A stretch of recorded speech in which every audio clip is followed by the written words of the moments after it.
Life inside a Florida HOA, a relocation story from Mississauga to the Sunshine State. Moving from Mississauga to Jacksonville 2 years ago reshaped how I think about home, community, and daily living. I expected warmer weather, palm trees, and a slower pace.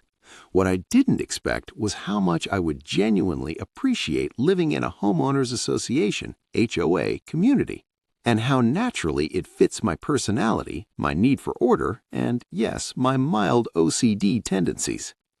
This isn't a universal experience. Some people hear HOA and immediately think of rules, restrictions, and someone measuring their grass with a ruler.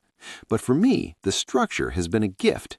It's created a sense of calm, predictability, and pride that I didn't realize I was missing until I lived it.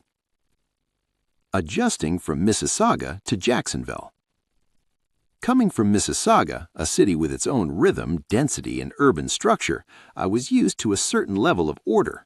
But the transition to Jacksonville brought a different kind of environment: sprawling neighborhoods, gated communities, and a lifestyle that blends privacy with community. The HOA became an anchor in that transition. It gave me a sense of familiarity in a new place, a framework that made the move feel less chaotic and more intentional. The comfort of order and structure. One of the first things I noticed was how well maintained everything was. Lawns trimmed, homes painted, landscaping is consistent, streets clean. For someone who thrives on structure, this wasn't just nice, it was grounding. No overgrown yards, no abandoned cars, no mismatched renovations, no visual chaos. There's a quiet satisfaction in driving home and seeing every property cared for. It elevates the whole community and, frankly, elevates your mood. The security of a gated environment. The controlled access is something I've come to value deeply. In Mississauga, people could walk right up to your door. Here, the gate is a buffer, a layer of security and peace.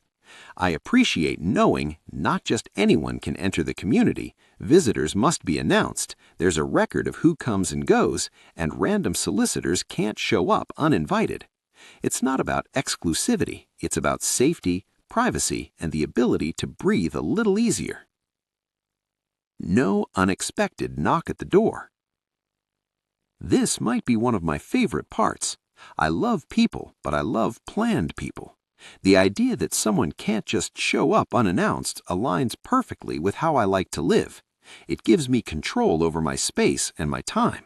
It keeps my home feeling like a sanctuary rather than a revolving door. Curb appeal that inspires. Every home in the community looks cared for, not identical, just consistently maintained. There's pride in that. It creates a sense of harmony and shared responsibility. And, honestly, it motivates you to keep your own home looking its best.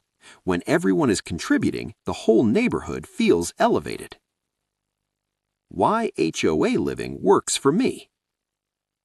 HOA living isn't for everyone. Some people want total freedom to paint their house neon green or park a boat on the lawn, and that's fine. There are communities for that. But for me, I like structure, I like predictability, I like knowing the environment around me is cared for, I like the peace that comes from order. My personality thrives in a place where standards are upheld and everyone contributes to the same vision of community. Settling into a new life in Jacksonville. 2 years in, I can say this confidently. Choosing an HOA community was one of the best decisions I made after relocating. It gave me stability during a major life transition and helped me feel at home faster than I expected. Jacksonville has its own charm, sunshine, space, and a slower pace, but the HOA added a layer of comfort that made the move feel not just right, but aligned. If you're wired like me, someone who appreciates structure, aesthetics, and a sense of order, HOA living might surprise you in the best way.